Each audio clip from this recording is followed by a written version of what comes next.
Okay, so today is December 15th. I'm home from work and I am in quite a bit of pain today. I worked on two people today with lumbar back pain, and right now I've got lumbar back pain. For those of you that don't know me, I'm the organic mechanic and I help people with their back pain and whatever other pain they have, and I'm something of a body sculptor. You find a problem with your body and I find a way to fix it for you. I use lasers, I use hands-on therapy, and I just use a lot of common sense and knowledge I've learned through studying the body for the past 15 years. And right now my back's hurting, my calves are sore, I'm standing with bad posture right now. You can kind of see I'm really quad focused, and these are weak and soft back here, they're not on. I'm kind of leaning forward, all my weight is here, and this is like what looks like, even this is good posture per se, this is actually not good for my hips, not good for my ankles. I need to sit back more into my heels, tuck my low back.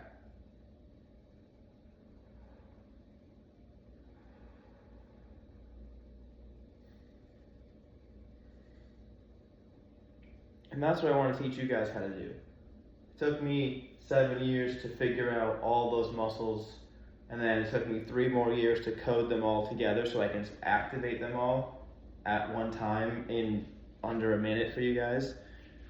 And that's what I want to teach you guys about, is how to do that. I'll teach you, basically when you come in, we go over your body, how it works, what the components are, what you have that's dysfunctional. We'll walk through how to solve it. We'll walk through then me solving it for you the first time, and then you get to go home, and then if it happens again, you now have the solution from me to you. I've now taught you how to do it. It takes me about 6 weeks to teach you that. So that 6 weeks, you get the diagnostics, the learning of what is the solution, or what is the problem, then what is the solution. Then I offer you the solution, give you the solution, you're out of pain. Then you spend the next 2 weeks learning how to keep it away. So in the 6 weeks, you go from, I have pain, something's wrong, to here's what was wrong, here's how it's gonna get fixed, it gets fixed.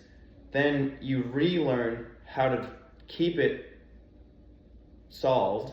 And so if it happens again, because the cycle of life is ups and downs and ups and downs. And our logo, the snake, is the ups and downs of life. You don't get to get off. Your healing journey is forever. Sometimes you feel great, sometimes you don't feel good. Sleep, you go in waves. The whole life is you're living as waves. It's like moving your body in waves. There's a concept in biology called dynamic equilibrium. The idea that your body is neutral because it is always slowly sending stuff to each other. So the solutes, to stay in harmony, to stay flowy, mean that they're just always in motion. So to define the flow of the body, a lot of us have to turn off our brain and just get into the flow. And whether that's your sport, whether that's a meditation, a prayer, whatever that is for you, find your flow and do it. Your body has its own flow. So you can have a brain flow, which probably is your job, but you need a body flow, which for me is my job. My job was I became a master of my body flow because my body stopped functioning. My body, I had multiple herniated discs throughout my spine. I had bone on bone on bone, SI joint, lumbar spine, 3 bones hitting each other, caused me to have a double scoliotic curve, caused my neck to rotate, caused me hip issues, knee issues, ankle issues, just rolled my knee in right there. My clavicle is dislocated on both sides. Neither side is stable, both sides click. I broke my thumb, and I have a hairline fracture in my radius that never actually got solved, so it just kind of like fused itself back together over the years. And my left leg has been my chain, my super strong functioning for the most of my life. And I've rebuilt this body from the way I used to stand. It was like this, kind of caved in. and I played hockey. And funny enough, I actually have some pictures of me playing hockey right here. You can see my knee bending right there. That's me shooting a puck. It's actually kind of crazy. Look at that, I'm about to shoot, like my knees, I'm hyperextended. So my body got messed up playing soccer and hockey and all the different athletics I did. And I played volleyball in middle school, and so I kind of walked, I had this little like awkward shift to me.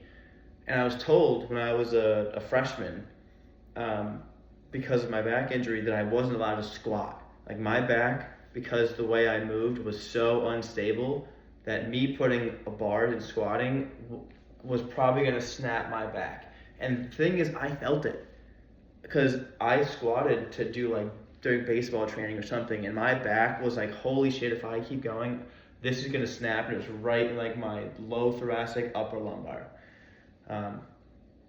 Super unstable, because I was on my calves, because I played baseball, and we were taught to be on the balls of your feet, ready to catch a ground ball, ready to go run to play center field.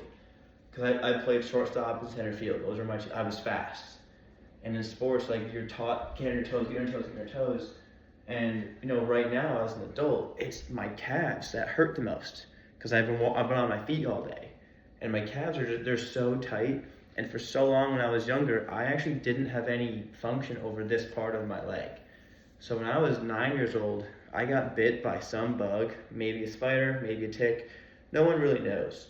But it bit me here, and for about 10 years I had a scar where the indentation had been, and it basically was some infection that spread like a bolt of lightning down and up, and it kind of like killed a bunch of like my nerve function and my muscular function in there. And it kind of like, my knee started falling inward because I lost muscle function there. And so like, you can see how like my ankle gets jacked up, like my whole hip collapses, because the ball and femur joint right here, so ball and socket. So this is neutral, and as it falls in, it kind of jams into the socket, which then kind of forces this whole hip to fall internally, and then this hip has to kind of adapt to it, but then ends up falling this way, right? So then you have this deviation. And so I also played hockey, so it was really hard for me and baseball. So like, you can see how this is the position, but I'm actually not really loading weight. There's no weight in my glute here. My glute is soft. It's not firm. Like this is hard. This quad, this TFL, this is what most football players, soccer players, most athletes in general have this super tight, and then that's why we get low back pain. Like right now, that's why my low back hurts. This whole thing is teaching you, because right now my back hurts a lot right now. From walking around, like bending down, I feel so stiff. It like takes my breath away. It's sharp, stabby pain right there. So if you got me here, it's collapsed.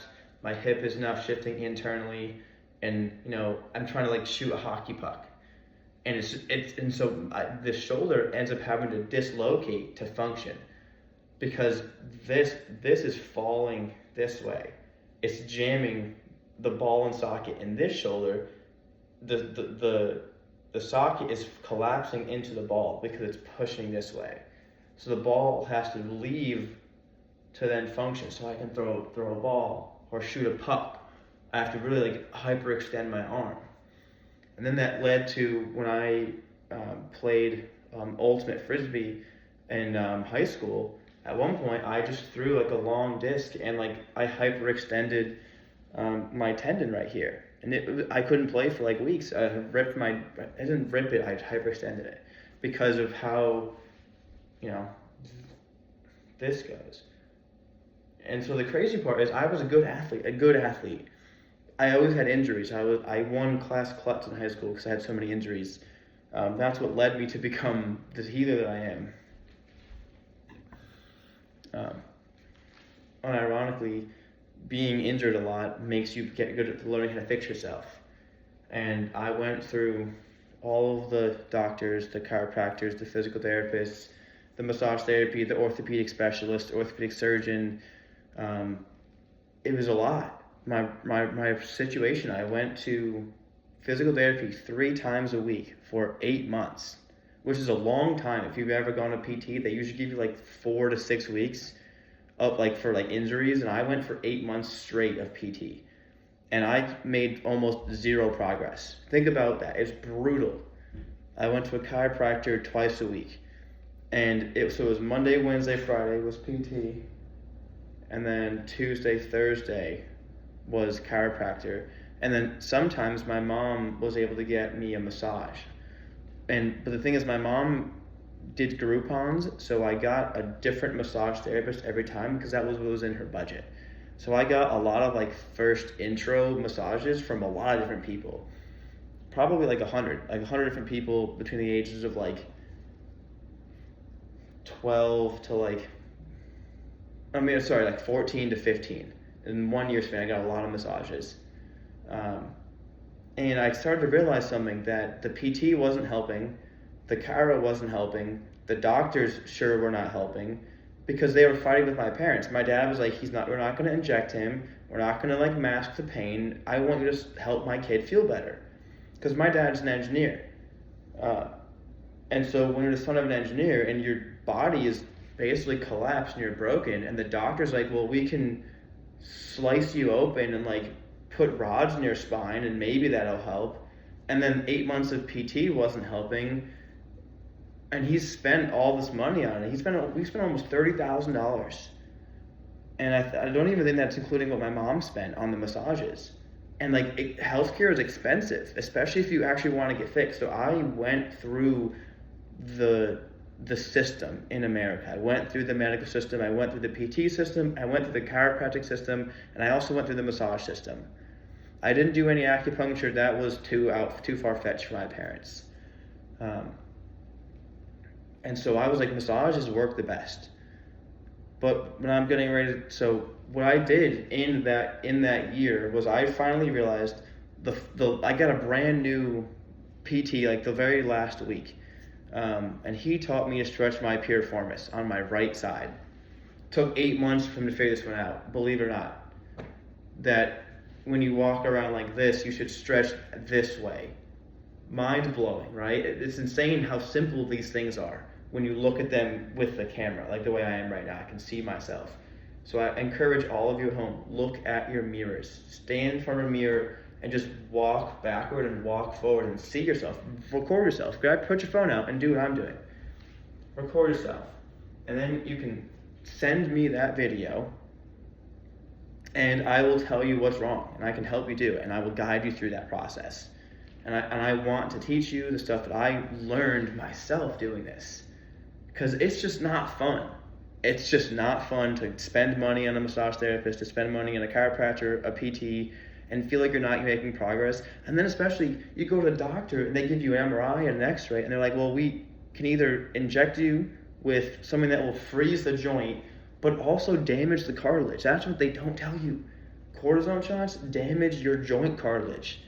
Why do they give that to you? Oh, so you can get another surgery. The surgery that they're offering you. Because they tell you that, well, if it doesn't hurt bad enough, we can't do surgery. You let us know when it hurts bad enough for us to do the surgery. Otherwise, here's a muscle relaxer, here's a pain medication, here's a script for PT. That's it. Why don't you go to a massage therapist and like have him like try to solve the pain? Because at the very least, massage therapy, everyone knows you feel better after a massage. So what if you stacked feeling good after massages until you just got better? That's what the whole process is about. Like, you show me how you walk. I show you how to fix it with my body. I mirror it for you. And then you basically follow along with that procedure, and then you're gonna get stretches to put those bodies back in.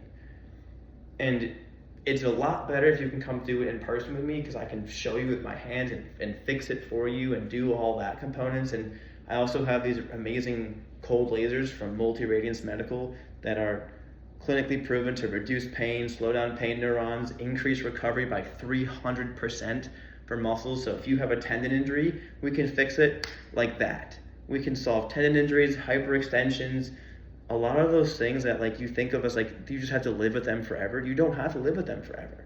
They're just simple fixes. I mean, for example, if you have a hole in your drywall from like a screw into it, think about that like a hole in your muscle or a tendon. Like when I my hyperextended tendon in here, I can do it just fine, right? But if you were to put force here around it, it would only go so far and it would rip again. But the way that they rip is they kind of rip like this. They get too far and then one of them kind of falls out. But there's still a hole here. This should be here, but now it's here. And so their body has to try to like grow that back together. So that's what the muscle adhesions become. That's what muscle knots are. It's actually your body regrowing itself. That's how you get stronger. That's how you get bigger.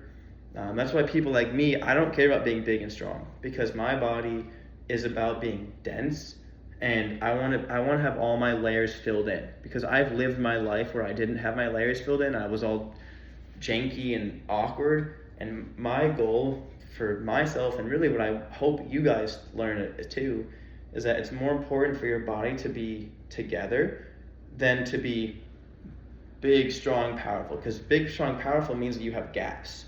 Because your muscles can grow in thick walls or in pyramids.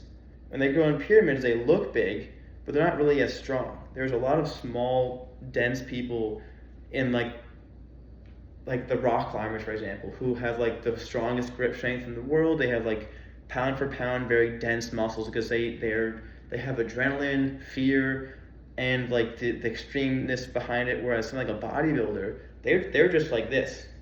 They don't really move, right? That's why they're so big and strong. These chest muscles are like awkward, so you can't really reach behind your back because there's no space for the muscles to go that way. I don't advise doing that. I mean, if you do that for looks or whatever, like that's cool. But from a physiological standpoint, I'm a biologist at heart. And it's not that there is an optimal way to live, but there kind of is. If you think about it like this, one of my objectives when I was a kid, when I was like, why is my body hurt, was if I go to the library and I read a book, or I go to the zoo, and I'm like, what does this animal eat? They tell you the name of the animal, the species, the type of food that it eats, the type of things it does all day, and like just what makes that animal an animal. Like this animal eats meat, this animal eats plant. But then when we think about humans, there really isn't that. There's so many different cultures and varieties of human that you can't just like pinpoint one. So I was like, well, maybe that's what we're missing in medicine, is that it's not specifically cultured for myself. And then I looked into myself, I was like, well, my family were Polish, Italian, and Irish. So I started eating foods that were those three cultures. At least what I thought of, right? I started making homemade pizza when I was in high school. I started doing like raviolis that were Italian. I made lots of pasta and chicken and chicken parm. And I ate a lot of pickles. My grandfather taught me that in Poland, a lot of times they, at least when he was a kid, when his grandma was a child, they had giant barrels of pickles that they had in underground basements before they had reinforced concrete for basements like we do in America. They just had dirt and pickles in barrels, and like pickled food and pickled vegetables, and that's how they would survive the winter time before refrigeration, was these pickled vegetables and cucumbers and so on. And so I was like, how do I build my nutrition? What kind of things do these three cultures do? And I realized that's really difficult to try to find out like what is my idea. And so when I studied Ayurvedic medicine, I'm not an expert by any means in this. I'm not going to pretend to be an expert in Ayurvedic medicine. But I remember there was a Prakriti and a Vikruti. And to be honest with you, I don't remember which one's which. But one of them is when you are born, like when your egg gets fertilized by a sperm, there is a ripple effect. In the Celtic world, there was like a tri-spherical spinning. And I saw something on Instagram about maybe MIT discovered that recently, which would be so cool. I'd love to see that. If MIT did discover that, incredible. But essentially, there's these three things, and in Ayurvedic, there's three energies. There's Vata, Pitta, and Kapha. And you, at that moment, at the moment of conception, you begin what's called a conceptual vessel. And that conceptual vessel is the intelligence or soul or whatever you want to think of, but like something comes into these two cells and like think of like the Big Bang. Like there's a ripple effect. A drop of buck in a bucket. There's a ripple effect. The ripple effect happens in not only the physical space, but also in some etherical space. Some call it the astral plane. Some call it like where the silver cord plugs into the body. Whatever you think of, it doesn't really matter. It happens. That's what I've come to learn when I was studying. It doesn't matter what religion says it, because they all kind of say the same thing. I know they don't, it's oversimplification, but generally speaking, at conception, they kind of all agree that something happens and that you are like, that's you.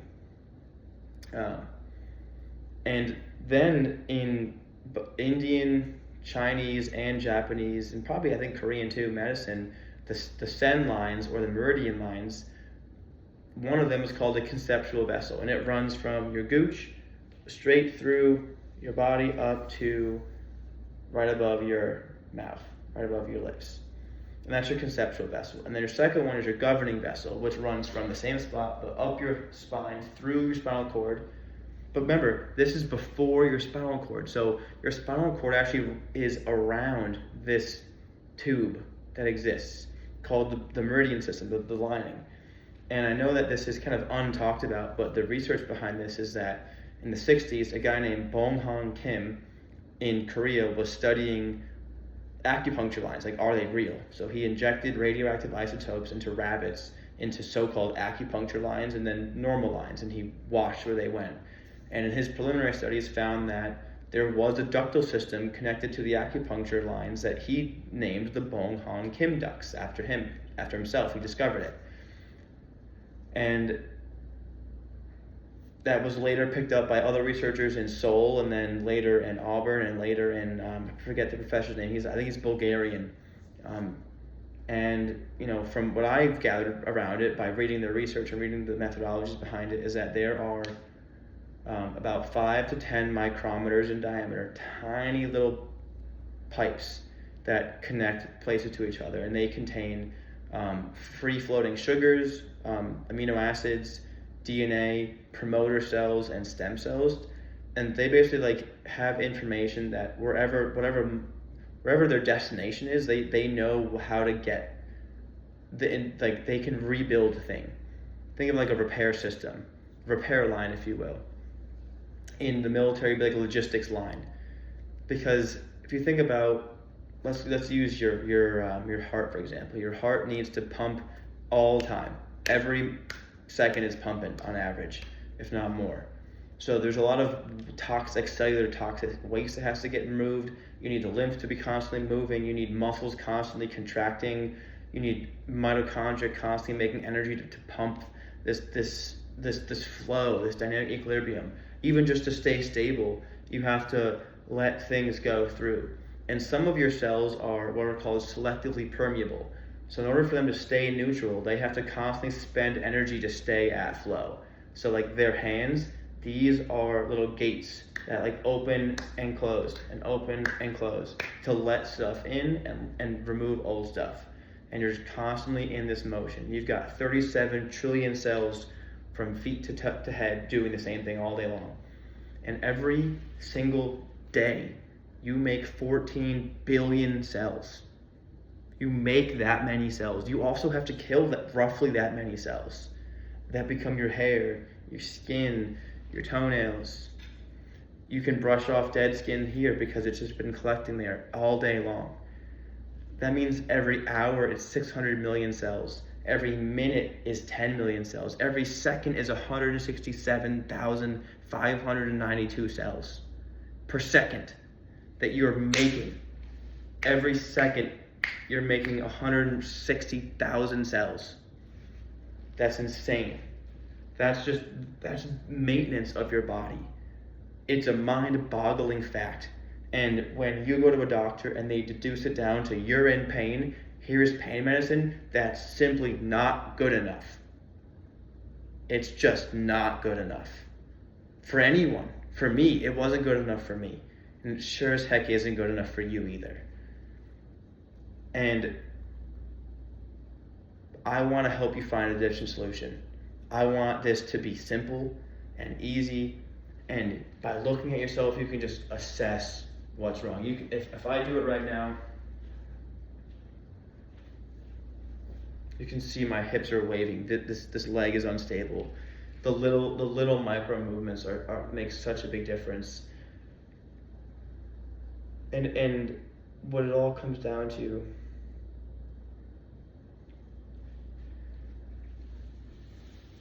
is that you just have to start learning about who you are and what you need. I promise you it's not Cheez-Its. I promise you it's not cookies. Whatever bad food or Monster Energy, you're not tired because you're not drinking Monster. I know that you think you need to drink Monster because you have to function, or you're taking nicotine, or whatever drug it is that you need. I have a vice too, I have a medical card. I have scoliosis pain. Right now my back is killing me, and if I hadn't, used my medical grade marijuana earlier, my back would be in a lot more pain and I wouldn't be making this video. I'd be in bed resting right now. But that's the thing about the healing journey. You never get to get off the train. I'm on the train with you guys. We're on this infinity loop, this flow cycle forever. As long as we live, it's part of being a human. You gotta do this. And my body pops itself in all the time. I bet you,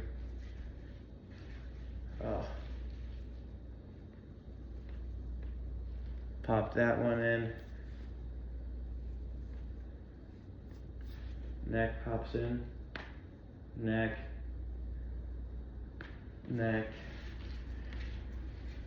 Get myself straightened out. Because remember, I have to do the opposite. I used to be this. This is how I used to walk and function. I used to play hockey this way. So I spent a long time focusing on driving this, pulling this back, pulling this back, pulling this back, and pulling this back. And then you're here and you're straight. But this is a lot of effort here. I didn't used to be able to activate this muscle. The only way I know how to use this muscle is because I was sitting in college one day and I put my one butt cheek on either chair and I just pushed the chairs apart and I forced my right leg to activate, or else I would have fallen on the ground. It was like a defense mechanism. Some people call it exposure therapy. I'm a big on that. That's, if you have a thing of emotion that doesn't work for you, take that muscle that's basically not functioning and weak and paralyzed like mine was, and force it to activate through fear. I know that's maybe not ethical to some people, but that's what it works. That's what works for me. And so you can see I just have this tendency to fall here. So I have to always pull my hips back to neutral, and then I have to recenter that, and then I have to turn this against it, and then bring my head neutral, and then keep my shoulders down. And then if I spin this way, hopefully I have good posture here. I can't really tell. I guess we'll see later in the video. And so right now, moving this way, my low back is a little stiff because some of you have an L6, but I'm trying to keep my back moving just up and down. I'm trying to stretch my head high, really engaging my lower traps to pull my neck up. And now my low back is willing to move again because I tractioned it. I just, like an accordion, like bellows. Remember, the flow state is not just For horizontal, it's up, down, oh, and down.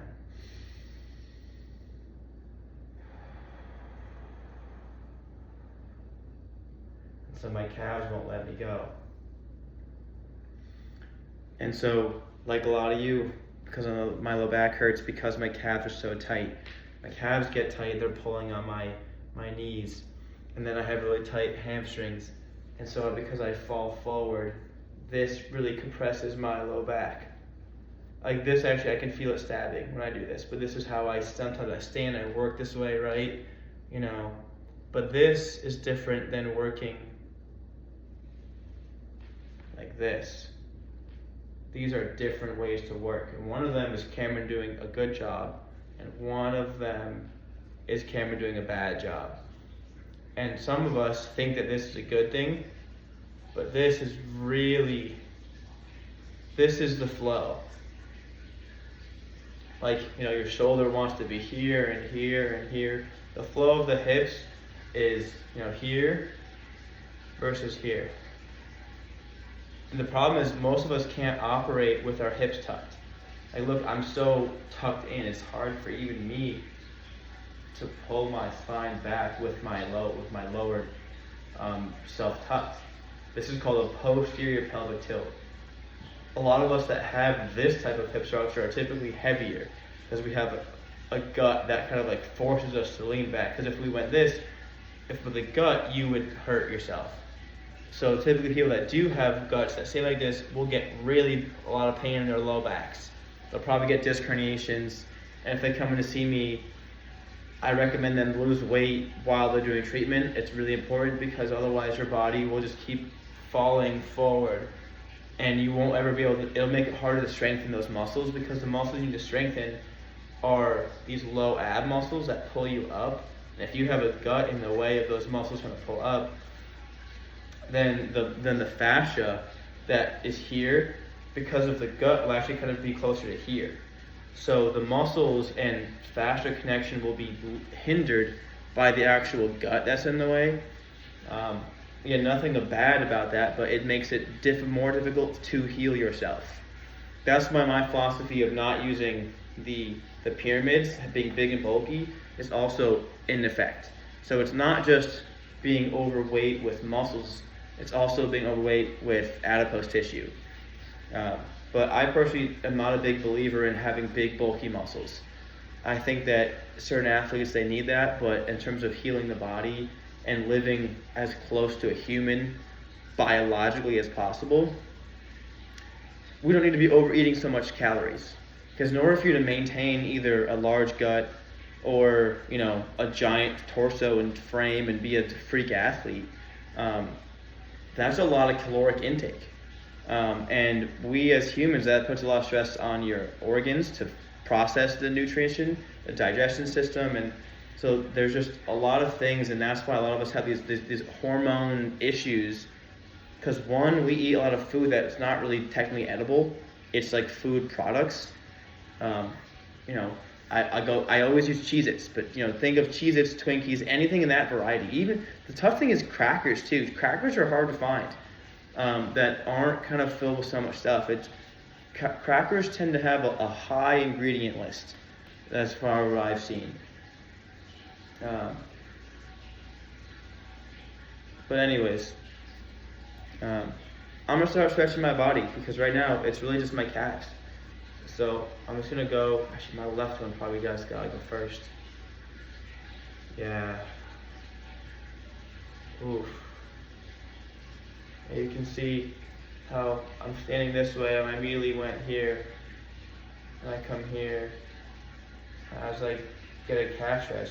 My first calf stretch is right here. As I lean forward, it starts to hurt my low back. So I realize, keep my low back from moving. Tuck my low back, and I'm more like leaning.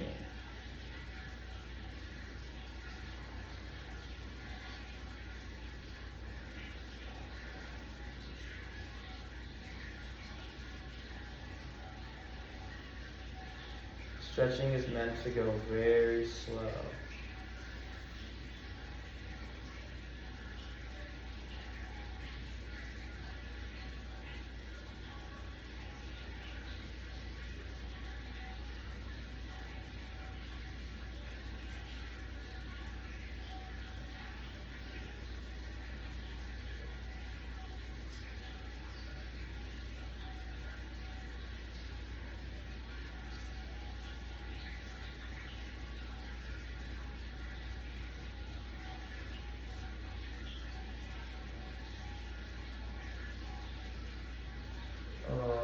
QL. You guys that have such tight low backs, this is the first start. You get to QL, and you breathe.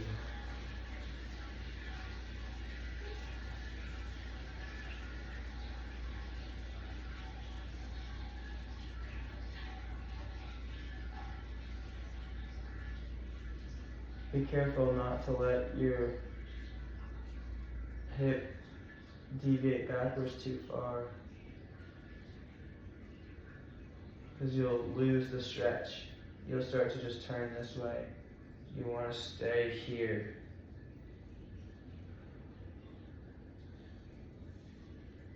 Oh, yeah, neck. Just slid that in.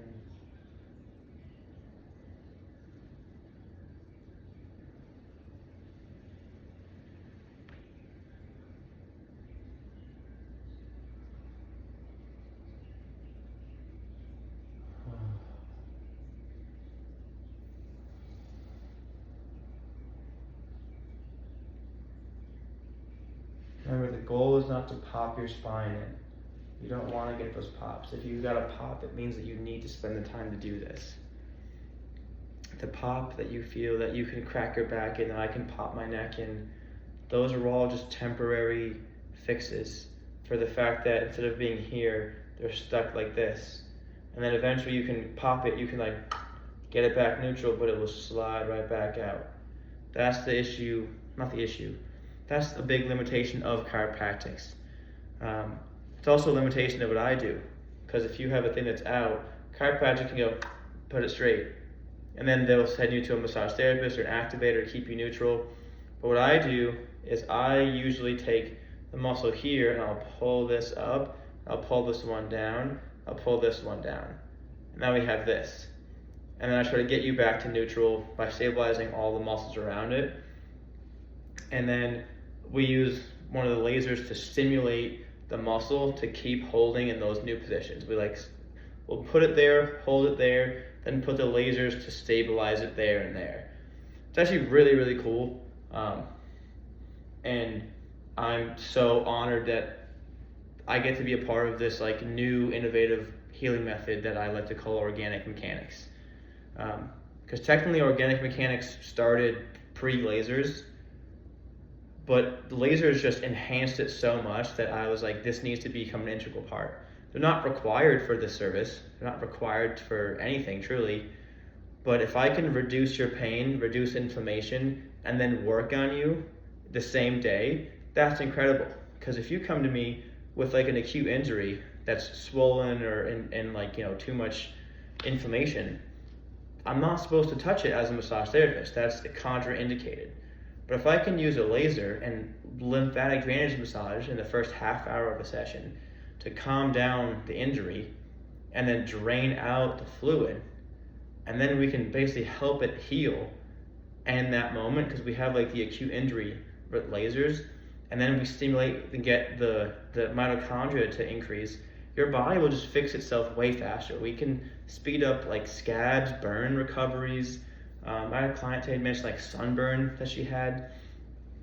We can help with all those types of things with just the lasers, like let alone what Cameron can do and like what I've learned in my body and the flow state and all that stuff.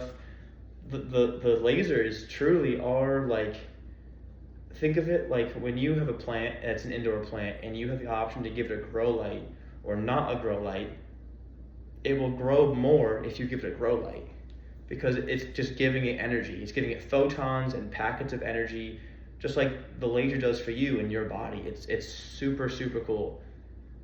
It's direct, it's focused, and they've had it out for 31 years, and they have looked for hazards or things that cause pains or issues, and they haven't found it.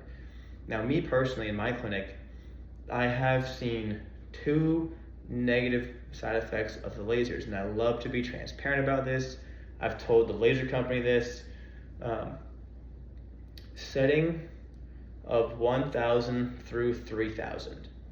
That setting is very powerful, and I would recommend using it no more than 2 minutes at one spot per time, or even wanding it across.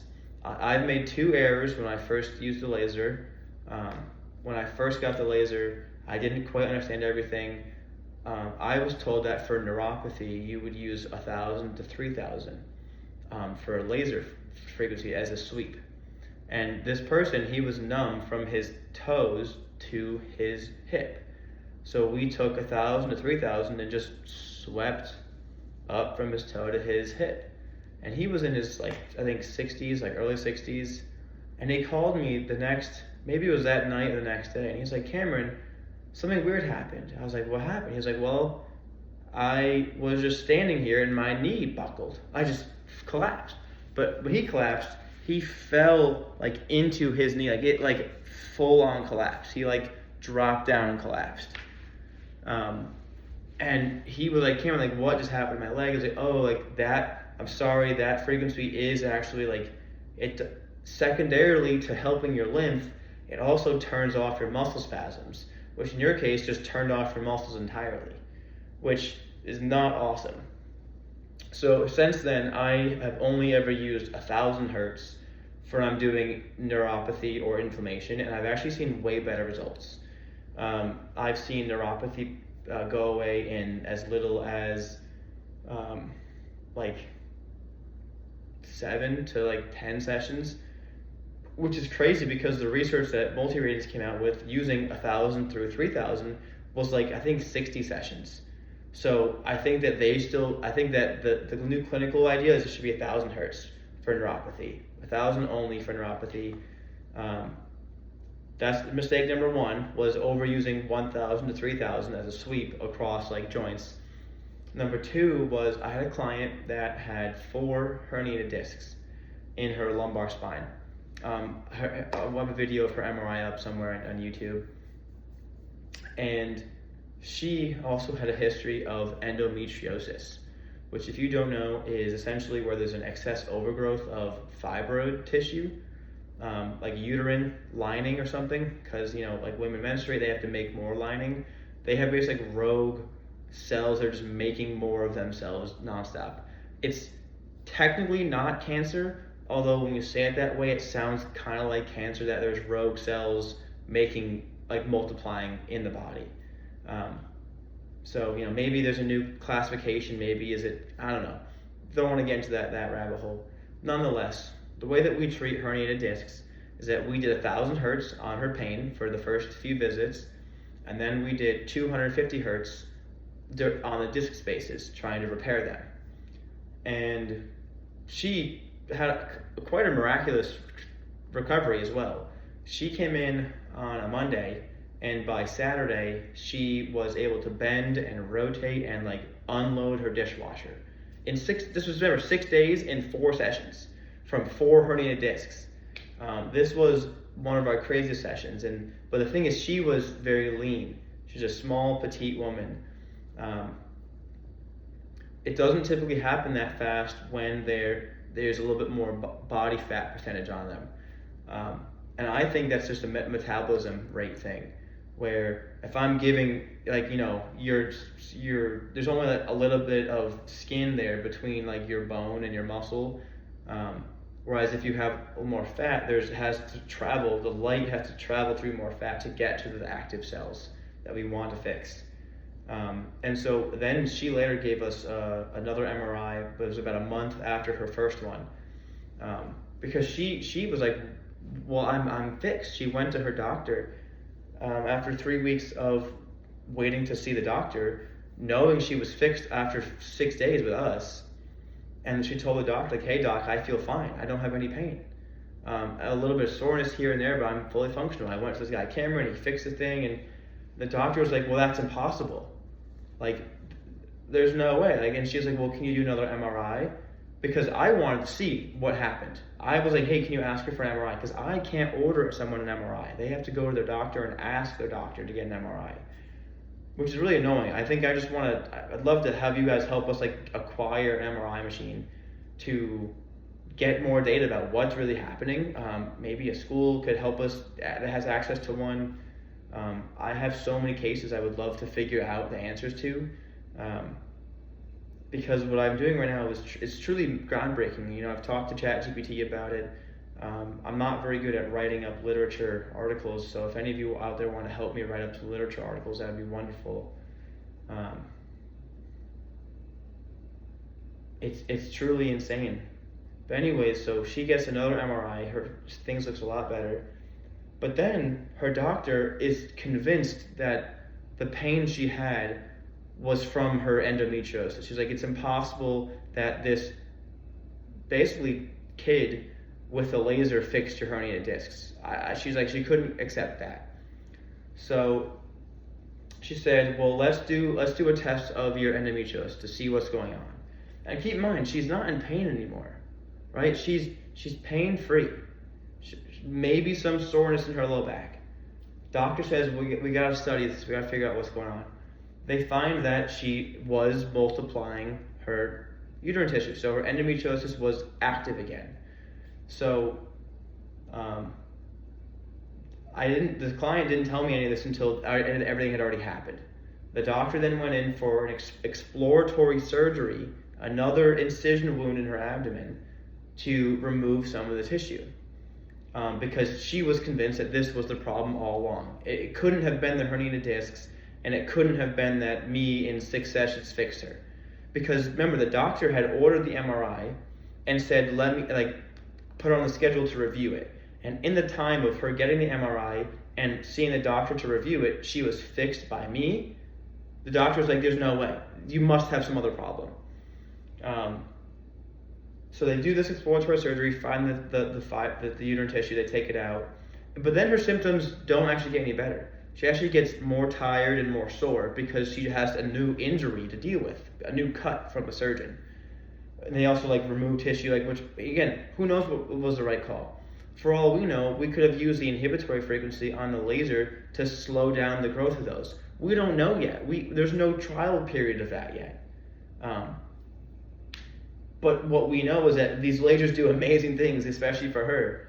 So then the doctor tells this client, and the client relays the message back to me, that the doctor now thinks that it's possible that somehow the laser may have stimulated the fibroids, or it's not the fibroids, the endometriosis to reactivate and to grow, which is possible. I even told this to the client when I was doing it. I was like, hey, I am giving your body energy. I know you have a history of endometriosis. This may happen.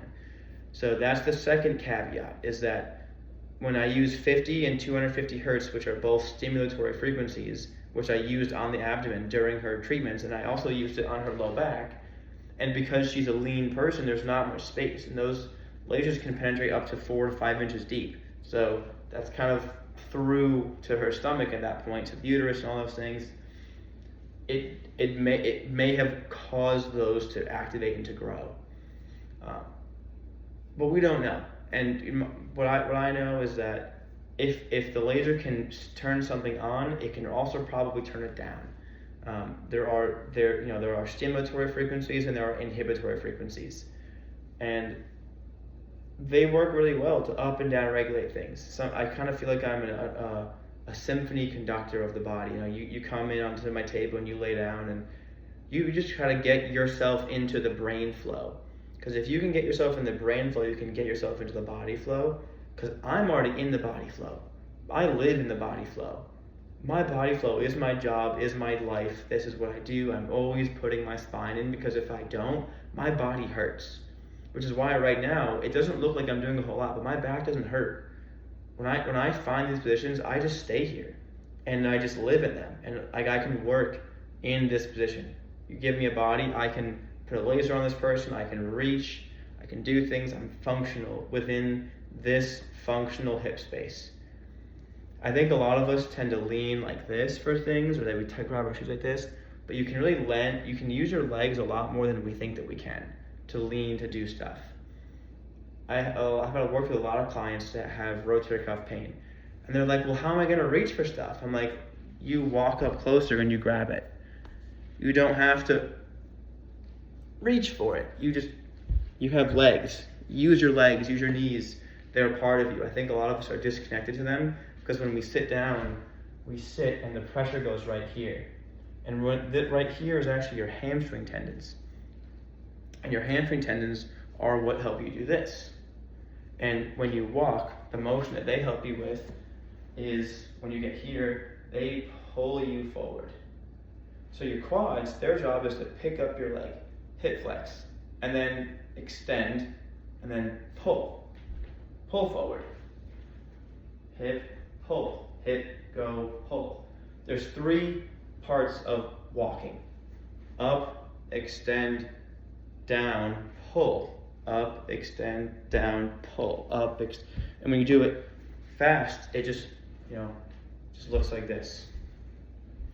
And sometimes, like my right leg, sometimes I'll lean this way, and then it will come like that.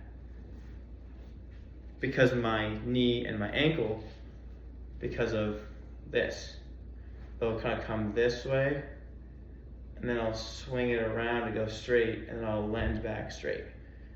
And that's an easy thing that you can see in people. Once you start seeing this in people, you'll never be able to turn it off. So have fun with that one. If you start seeing like your leg do this, or see other people's leg doing it, you'll know how to fix their hips. Because all it means is that they have a really weak glute med. Their butt doesn't activate. They use this all the time. They just walk like that. Sometimes it's their other leg, but this leg, even when I do that, it's not the same way. Whereas this one is because this is so high. But if I were to activate hardcore into my glute, and I hold this glute like this, and I walk forward,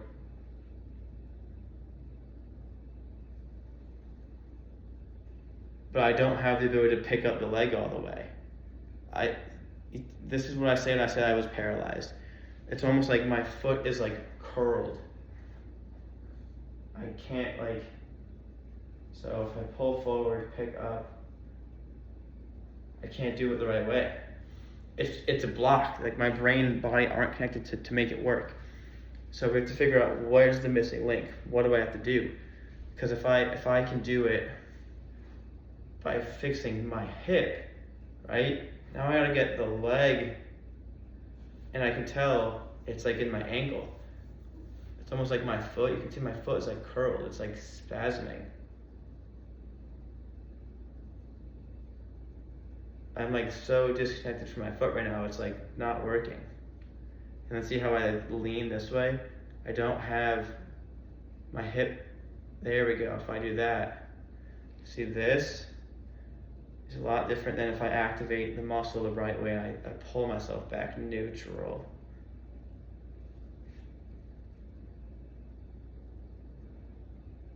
See, it wants to go. Yeah. So I deal with this too. This is the whole point of this video, is that I deal with this too, y'all. My knee is angled, my ankle dislocates, my right heel pops all the time. It won't right now because I've already put myself back in. But it pops almost every morning. My back pops all the time, my wrist pops, my neck pops. The most important part is you have to know how to put yourself back in, because all of us at some point are going to be taking a poop like this on our phone. And look at how bad the posture is. The opposite of this would be hips engaged, extended, and leaned back. And going to the gym and just doing cables like this is probably the single best exercise anyone could possibly do in the modern world. You can switch grips. You can go down, you can go low to high. I would do all of them. I think that a lot of us train T's and Y's and I's, when we really should be training whatever this is, whatever this is, and then diagonal and back. Because our back muscles, the posterior chain, and everyone I work on is so incredibly weak. Everyone's got weak back muscles and weak hamstrings, strong calves, strong quads. Hip flexors are tight and weak, strong chest, really more of a collapsed chest, rounded back. But everyone, you think you're in pain because your low back and like your upper back are sore. They're just sore because you're so weak. Because you don't do this. You don't do this. You're not doing this. You're not doing this. You're not doing this. You're not doing that. You're not doing that. Because all of us, all day long, are living with our stuff forward. We're typing on things. We're reading articles. We're folding laundry. We're doing dishes. We live forward. Go back. Go back. And think about it. We don't live like normal people anymore. Your body still wants to be a biological human, even if your brain doesn't want that. And part of being a human is accepting that you are a biological, physical creature. And even though your brain thinks that you're doing whatever else you are, like, yes, we can astral project, we can leave your bodies, you can have drug experiences, you can have all types of experiences. But the thing is like, you have to be a human to get into the body flow, or else it will break. And a lot of you pay me a lot of money to fix you when you break, and I want you guys to know how to stop it from happening in the first place. Because I shouldn't have had to make my dad spend $30,000 when this could have been taught to me in school by my PE teacher. Like the simple fact of like doing this. The simple fact of like, you shouldn't have pyramid muscles, you should have these type of muscles. And you want to have these ideally. It's not that you need to be able to run a mile. It's not that you need to be able to do another push-ups or pull-ups, or I think the sit and reach test, the flexibility test, was a terrible representation of everything. Because the sit and reach test is just, you stick this leg out, you go here, and like, how far can I reach? Right? How far can you do this? But some people are dislocating their shoulders, reaching for it. They're not actually loading up and coming from their abdomen. Because like, I can only go this far. I'm not stretched out right now. I can only go this far. But you're reaching on a hand. So like, our measurement tools are flawed in the way that we look at people. From a fundamental standpoint, from the especially the muscular system is very missing.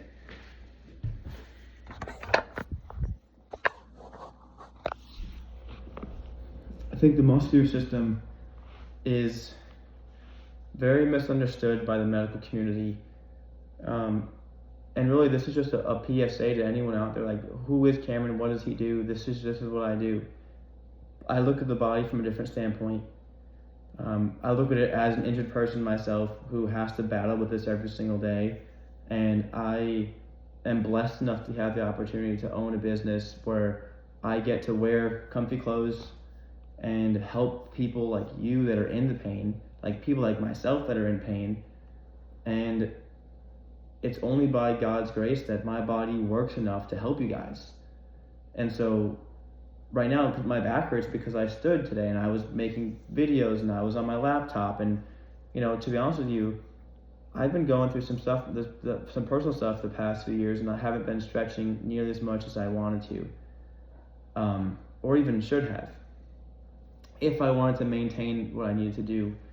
But I think about 2 years ago, I had been pain-free for about 3 years this time, and I was like, I kind of want to know, what if I don't do my homework? Because a lot of my clients ask me, like, how long do I have to do my homework before my pain will come back in? How long do I have to do the stretches, the activity, those things before it hurts again? And really, it depends on how hardcore you do it to begin with, because it's almost like doing your dishes or brushing your teeth. I brush my teeth twice a day, and I also stretch at least twice a day. I don't maybe not stretch as efficiently as I brush my teeth, because there's so many body parts that need stretching. There's so many muscles. There's 656 muscles, guys. That's an insane amount of muscles. It's a lot of work. We think about, everyone talks about, do I want to buy a house or do I want to rent? Buying a house is a lot of work. You got to pay insurance and taxes and upkeep and maintenance. Well, we have upkeep in our bodies too. And Tylenol is not upkeep. Taking, caffeine and being addicted to coffee or Monster or whatever stimulant that you take is also not good either. one of the major issues with caffeine is that caffeine actually excites your adrenaline pathway, which adrenaline is more commonly known as like cortisol, the stress hormone. So technically adrenaline and cortisol are different things, but adrenaline in the body is associated with cortisol. So when your body has caffeine in your brain and it's allowing the energy to be made, so let me say it simply. When you have fear from cortisol, cortisol tells the adrenaline to fight or flight. And it says, I need you to make a bunch of energy by using what's called cyclic AMP, which takes ATP, you use the energy, you use it up, now it's AMP, and then an enzyme called cyclic AMP grabs the AMP, shoves the two phosphorus back onto it, and then it just cycles it. And this usually lasts for maybe about 10 minutes. Hormone responses on average are between like 5 and 15 minutes of length of time for how long they last, depending on the severity of it, right? But your body can only really do a maximum effort for about 5 to 15 minutes if you're in like fight or flight mentality, because you're either gonna win or die or you're gonna escape. And when you take caffeine, it goes right to the brain within, I think it's about 7 seconds. Your brain gets more energy starting to be made because you're exciting your adrenaline pathway, which to your cells means that you're in fight or flight, which means that you're scared, means that you're in fear mode.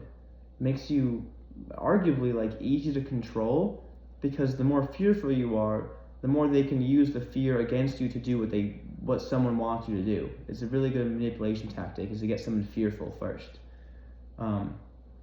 Anyways, caffeine makes your brain and body feel fear, because the only reason why you're making the energy is because you're fearful. And then we have high anxiety rates, which is, in my opinion, anxiety is just fear, specifically fear of the future or what could happen to you. So that's a huge side effect of caffeine that's completely underspoken about in the modern world. Another thing about caffeine, there are benefits to it. I'm not going to sit here and deny that like having extra energy is a bad thing, but when you do it every single day, like you think about the withdrawals you get withdrawals because your body doesn't make enough energy on its own, because your body relies on being fearful of something to drive the response. I've talked to one of my good buddies about this. He was in the military, that he is convinced that he needs to put himself in a level of fear, or else he won't work, or else he's like ineffective at working. And I was like, well, man, maybe you need to figure out something that you actually like to do. And I think that's one of the major issues that we have, is that people don't really like their jobs, and so they have to do it even if they don't want to. And we're going against our will because of the need to chase dollars. It's this interesting cycle that we've come into, and it didn't really fit. Remember, I was a kid learning about what is the biology of a human, like what do they do, right? Like some animals, they go swimming and they eat sea, like a shark will swim around, it will travel to north and south depending on winter times, migration, and it will eat birds and seals and fish. But humans, we could eat all types of stuff. You can go to the grocery store and you could eat just ramen noodle for a month. You could just drink soda. You could just drink bakery foods, or produce, or cheese, or dairy, or there's so many access to food. And so to simplify it all down, come back to you. Like who are you? Where are you from? Where are your ancestors from? What type of food did your parents eat? And really, it's not even just your parents. It goes deeper than that. It goes like, I don't want to sound like I'm racist per se, but I'm from the Northern Europe and Eastern Europe, and we grew up at the culture, the past few thousand years of the white people in that region was to drink cow's milk. But in Africa, for most darker skinned people, they don't do well with milk because they didn't spend a few thousand years building up a resistance to it. Most humans stop producing lactase, the enzyme that breaks down milk, when they stop breastfeeding. But some of us just never stopped drinking milk because we would drink cow's milk or goat's milk or sheep's milk, basically for an extended period of time, forever. So my body does really well with it. And I find that if I drink pasteurized milk, I get mucousy and inflamed. If I drink raw, unpasteurized milk from a local farm, like we get here in Savannah, I don't feel that, and I feel even better.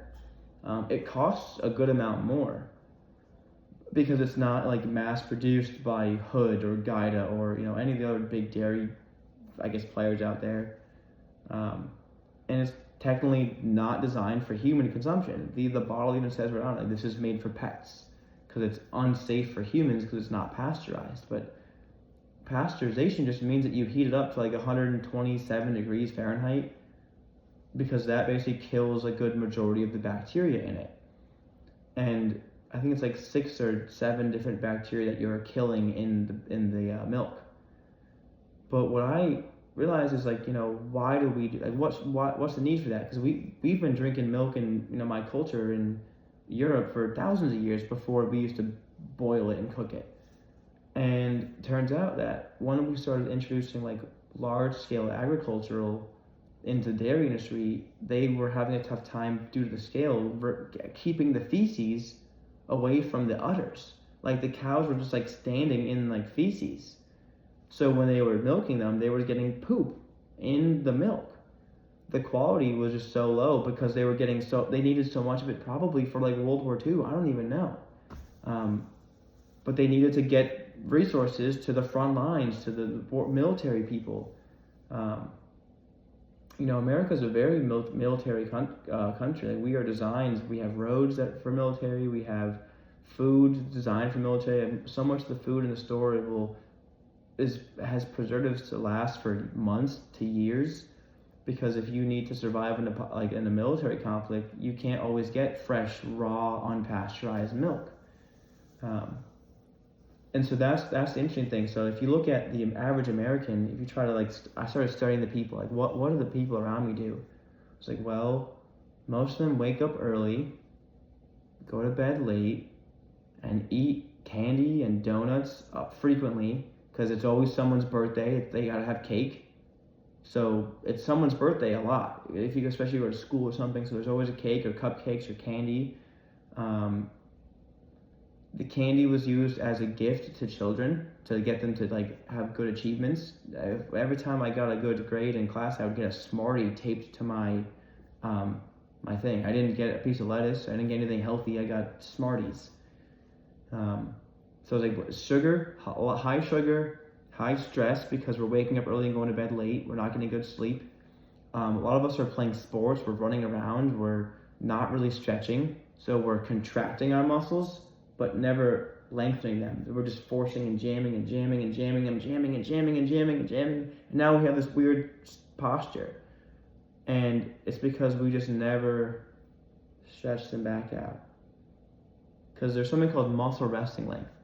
And basically, you need to have about 50% overlap to have the full motion. If you get here, you can only pull so far. If you're here, you can only move a little bit. So you want to be in the middle, so you actually have flowy muscles. Pyramids, not flowy. So that's kind of the philosophy behind the muscle aspect. But studying the humans around me in this culture, I looked at my parents, looked at my friends, my teachers, my peers, and I just saw that everyone had bad posture. We all sat in chairs all day long. We all had weak hamstrings, weak low backs, strong quads, and strong calves. And it was everyone. It was the tall people, the short people, the fat people, the thin people, the boys, the girls. There was all a little bit of mediations here and there, but generally speaking, it was the same thing. And then I started looking up what are the more common injuries? And it turns out rotator cuff is the most commonly injured muscle or tendon in the body. And it's called the supraspinatus. It's the muscle that brings your arm up. So the traps can go about the first 90 degrees.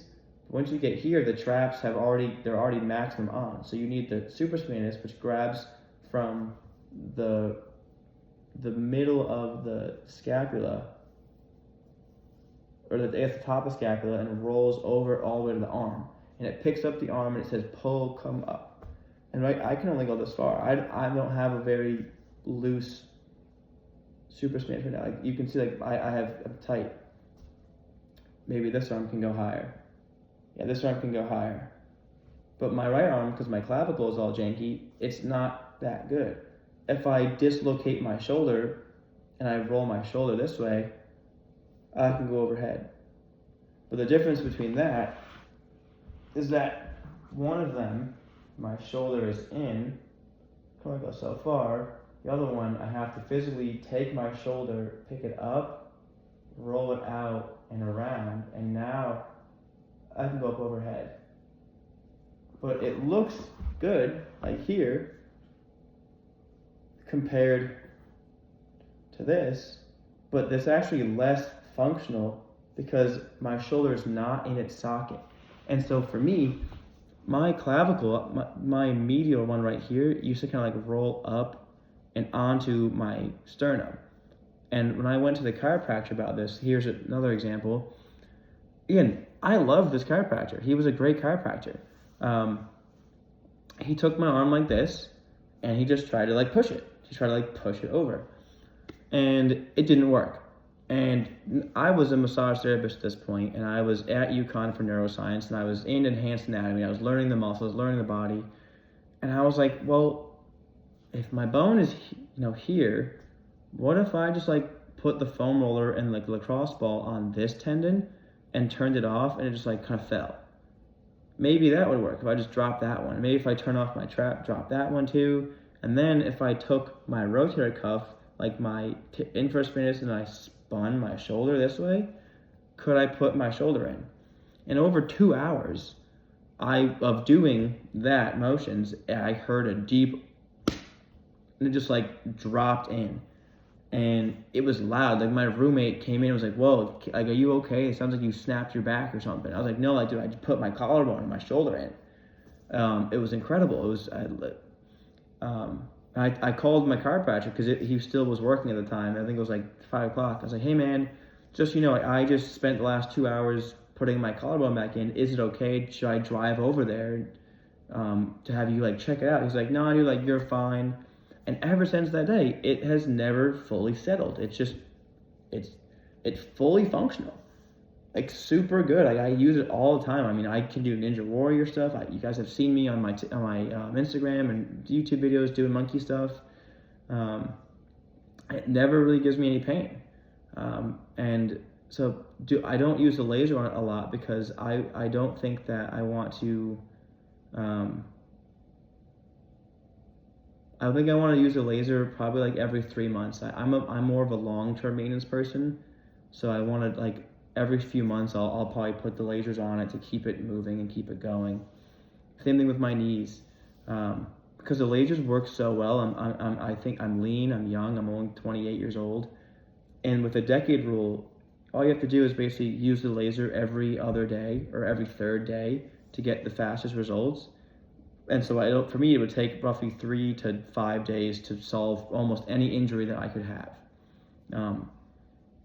If I were to have a compound fracture, I would probably like just rest and just make content exclusively.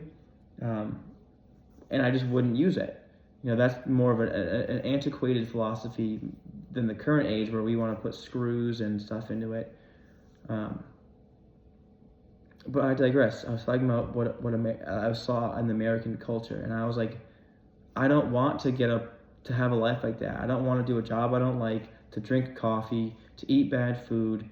Think of hot dogs and hamburgers and white buns.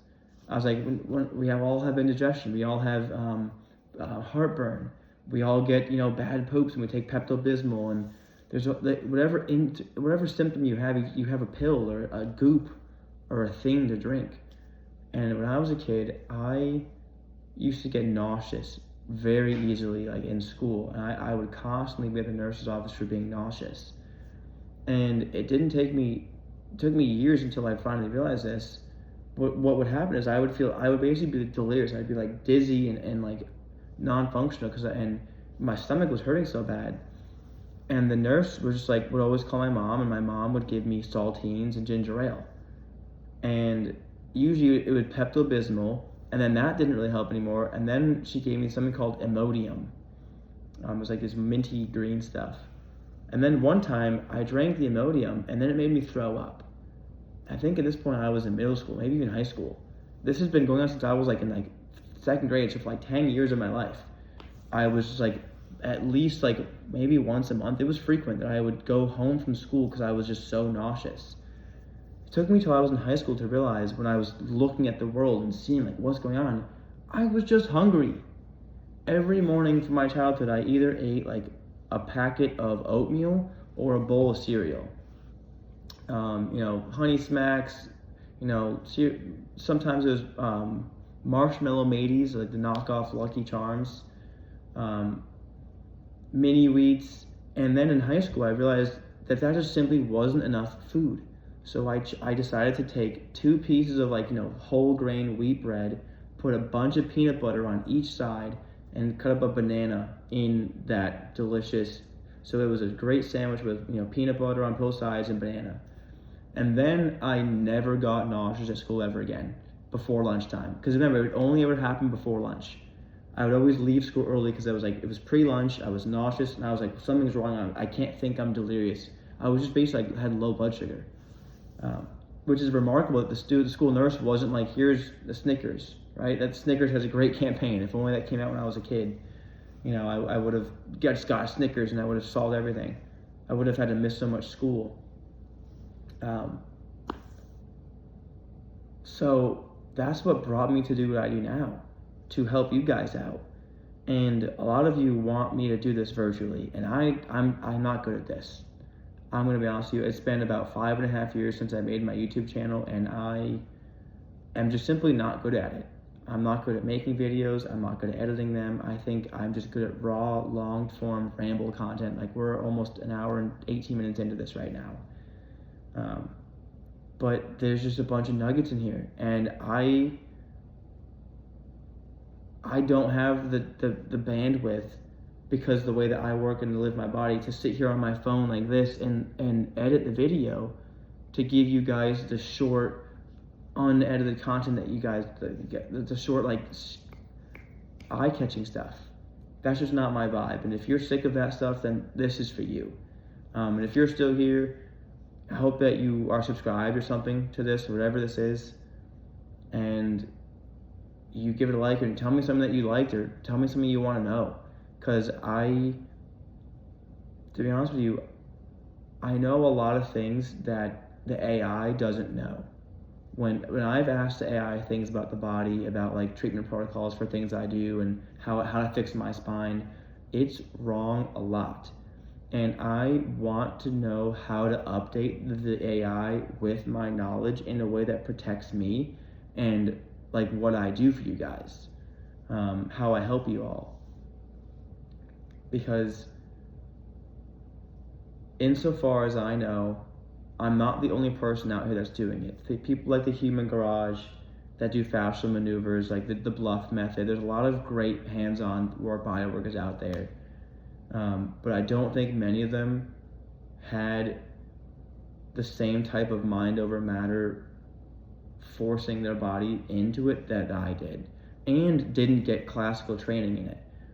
Remember, my training is I went to massage school for a year, and I got a 4-year degree in neuroscience and physiology, and I studied Reiki 1, 2, and Mastership. I took a few courses in like shamanism. I didn't actually travel to Peru. I wouldn't consider myself even like a true technical shaman. I would consider myself, I have learned the absolute basics of what shamanism is, tried implementing them into my life, and so it's just easy to use the word shaman, but I don't classify myself as a shaman, because I am an American man who grew up in America with American parents. I am not a Peruvian shaman. I have not gone to their country and studied from them. I have not gone to Japan and studied from them. I have not gone to India and studied from them. I have not gone to China and studied from them. I've read books from other doctors, and I have just applied that knowledge. And I basically have, from all those books, I've built up this image of like, what is an idyllic human? And how often is it eating food? How is that timing tied into the digestive system? How is that tied into the recovery system of the different stem cell lines? Because one of the fascinating things about the stem cell lines, the meridian lines, is that I don't know how true they are, right? Here's the interesting thing, is that there are every 2 hours, basically a different organ system is getting repaired. So I don't remember all of them. I'm not an expert in this. I've just learned them a few times here and there. And I would love AI to take its knowledge and build the ideal schedule templates for us. And I think that that's to some degree how, if AI ever gets the capacity to grow human cells, they will grow to be stronger and more effective than we as humans are, because they have a better computing system to integrate all the data that people like me have collected, and the books and the research and the knowledge that the AI could just basically force their cells through hormone signaling to just do certain things better. I'm pretty excited for that, because I think that will almost be, in a weird way, like, I don't want to say this because a lot of you may not like this, but a pseudo new Jesus, where there's a new aspiration to aspire to be, that not necessarily is Christ-like, but is in the best flow state for the cells. But to some degree, the AI wouldn't really get to do the fun parts of being human, like experiencing social activities and getting drunk, because getting drunk is really bad for your body. It takes like 7 days for your muscles to recover from getting drunk. So a lot of people that have injuries may happen because their muscles are so weak from getting drunk too much. Especially I can see in a client in their palm, or really this joint here, if they drink a lot of alcohol, because this is a detox point for the large intestine. If you've ever had like the alcohol poops in the morning after, this basically is the reason why, because you get clogged here. And there's just so much I want to tell you guys about and just explore, and have you guys on here to talk about additional things that I like to talk about. My back feels a lot better right now. It's crazy how just a lot of it just comes from just generally just holding different positions. And then I'm going to go and I'm going to sleep on my Asna Luna posture pillows. They are the best thing I've ever found. I stumbled into this woman a few years ago. I had a client at a spa I worked at ask me what kind of bed he should buy. He was a trucker, and he had the same injury I'm talking about right now, like the low back pain from driving a truck. His hips were so far forward, and he's like, I'm thinking about buying this like $9,000 super memory foam mattress bed. And I was like, dude, do not buy that. That is a huge waste of your money. That's not going to help your back pain. You have muscles in the wrong spots at the wrong locations, and when you stand up and move and unload your truck, you're repeating those patterns which are causing more pain. So unless you fix those pain patterns, it doesn't matter what you sleep on, you need to fix your patterns. And he's listened to me, and then he came to me a couple more sessions, and he started to feel a lot better. He's like, okay, I believe you. Okay, thank you for not letting me spend all that money. He's like, well, then what should I get then? What bed should I buy? I was like, well, to be honest with you, if I were to be customizing you a bed, I basically bought him a yoga mat. I bought him a foam roller to like put under his legs, and I bought him like a neck pillow, and I bought him like a beanbag thing. I was like, okay, lay on your back and lay in these different positions. And he did it for a little bit, and he liked it, but then he was like, well, how am I gonna have a girl over? I need like a bed to sleep with, to sleep in with a girl. And I was like, yeah, like, I don't know, man, like, I don't make beds. So he basically commissioned me to make him a bed. So I bought a trial run with a 5-inch thick piece of foam, and it was 7 feet long, and I bought one that I took, I had a jigsaw, because I was foolish at the time. I used a jigsaw to try to carve this foam mattress to fit his body specifically. And I mean, it was hard. It was hard and it sucked. Didn't come out that good. He didn't like it that much. But it kind of got me going on a pattern of like, let me try a couple of them. So I did a few more. I tried one for me with one for my girlfriend at the time, and they just weren't doing it right. I couldn't figure it out. I upgraded to an electric carving knife, which made it way smoother and easier.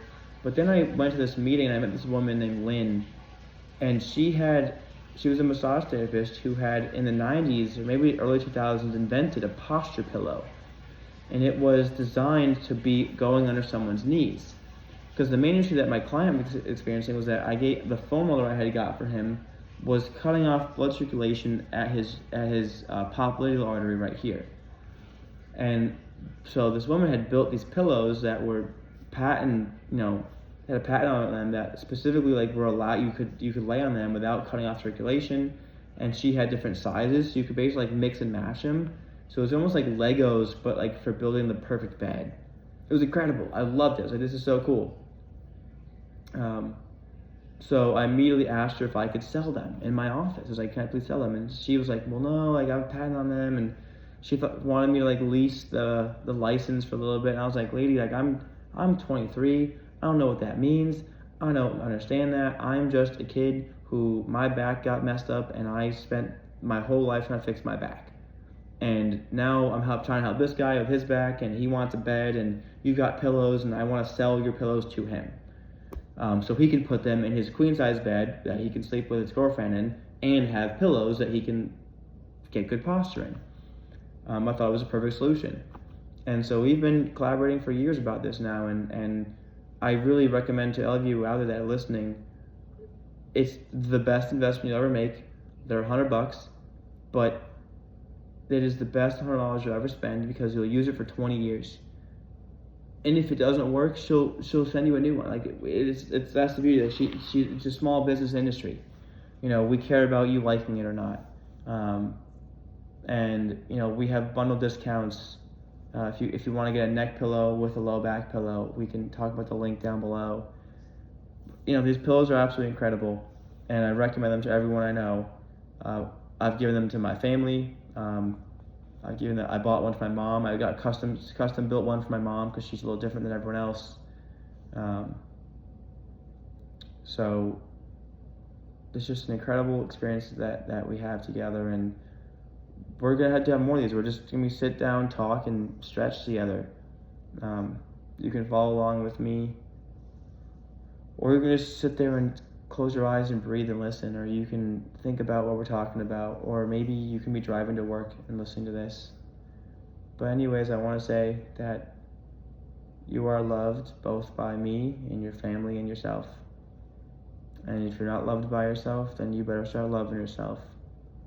And one of the best ways you can start is by breathing, drinking water, getting some rest, and eating some nutritious food. If you do those 4 things, I promise you'll feel better. There is very little things in life that those 4 things cannot help with. They may not fix it, right? If you break your leg, it's not going to fix it. If you got your heart broken by a girl or by a boy, then that's not going to fix it either. But what it will do is it will remind the cells that you're making in that second. Each of these 167,000 cells every second is going to be made with the knowledge that you love yourself, that you are going to nourish yourself, hydrate yourself, rest yourself, and stretch yourself. And really, this one really is more of an elongating. It's resetting yourself. Those 4 things, you can't go wrong with any of them, really. Especially if it's good food. I don't want you eating bad food. I don't want you eating stuff out of a piece of plastic. Unless it's like super, super good. But those things are so expensive. I don't want you spending $10 for a bag of crackers that are like, made in a cottage down the road. Unless you have that spare money. But if you come into it with love and you do those 4 things, you feed yourself, you nourish yourself with water, you rest, you sleep, and you stretch your body, you're just gonna feel better. You have to feel better. It's a equation of I'm hungry and thirsty, plus food and water, you feel better. If your muscles are weak because you drank alcohol the night before, if you're sick, we a lot of times do things that are poisonous for us, like drinking caffeine, and drinking alcohol, and tobacco, and in my case, marijuana. That's my bad thing. That's not good for my lungs, not good for my throat, not good for my mouth, not good for my teeth, not good for my nose, probably not good for my brain even sometimes. Maybe it's a little too much. But we're humans. We're gonna mess up. And you have to be okay with yourself when you mess up, because you're still making 167,000 cells every second. Every minute is 10 million. In the hour and a half that we've talked, that you maybe listened, that's 900 million cells that you made while listening to this podcast. And I hope that these cells that you made while you listen to this are the best cells ever, and they work for you, and they deliver you to where you want to be, and they bring you to a better spot, because these cells that you're making are always moving. And the thing is, it takes 24 hours to make a cell. So every second you have all these things that are made, that means that you've been incubating those cells for 24 hours. And it's just this beautiful symphony that's happening internally with all these different cells and these different systems in place. And the fact that, in this arm there's, blood lines and lymph lines and bones and muscles and skin and fascia, and the meridian lines are in there, and there's lymph nodes in there, and it's all in just this 1 inch. It's so small, and they're all there. It's beautiful. It's complicated. But the fact that you're here and you're breathing and you're alive is to be cherished. Absolutely cherished. The fact that you're breathing right now is the best thing that's ever happened to you, because it means that you're not dead. So while you're alive, while you're here, while you're going through whatever is challenging you in life right now, remember that you still need to eat, drink water, sleep, and stretch, move your body, because you are a human. And as messy as the world is, and stress for tests and bills and money and kids and timing and structure and all those things, your to-do list can wait. I know you don't think so, because your to-do list is so priority, and because we're living in a fear-based mentality with the caffeine, and a lot of you tell me that you can't even sit down until you've finished your task. You won't let yourself rest until you've completed all of your tasks. You're gonna burn out, and you're gonna have to come see me and get better, and it's not gonna be cheap, because otherwise you're gonna go to the doctor and they're gonna give you pain medication, and then you're gonna make it worse, and then they're gonna do a replacement, and then you don't even have a joint anymore. You have metal in there, and now that metal, every second, your body is building cells, and those cells are kind of like, flowers growing through a sidewalk crack, and they're gonna go and mess up that. That's why most joints don't last more than 9 years on average, because your body is like, why is there metal in me? If there was bone in you and you didn't get surgery, we could probably regrow around that. We can build a lot of cells, 167,000 per second. So when you come to me, you have an injury, we're not going to cut it out, we're not going to do anything. We want to help your body remove the traffic jam, get rid of the broken stuff, and rebuild the new stuff.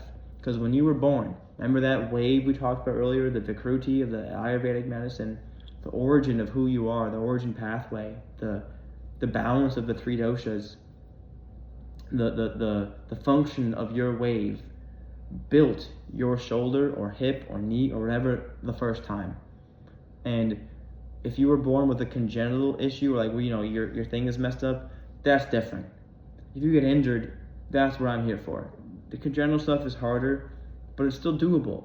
I've done scoliosis of people that have had bone injuries, but they're way more difficult because your body doesn't have the proper blueprint.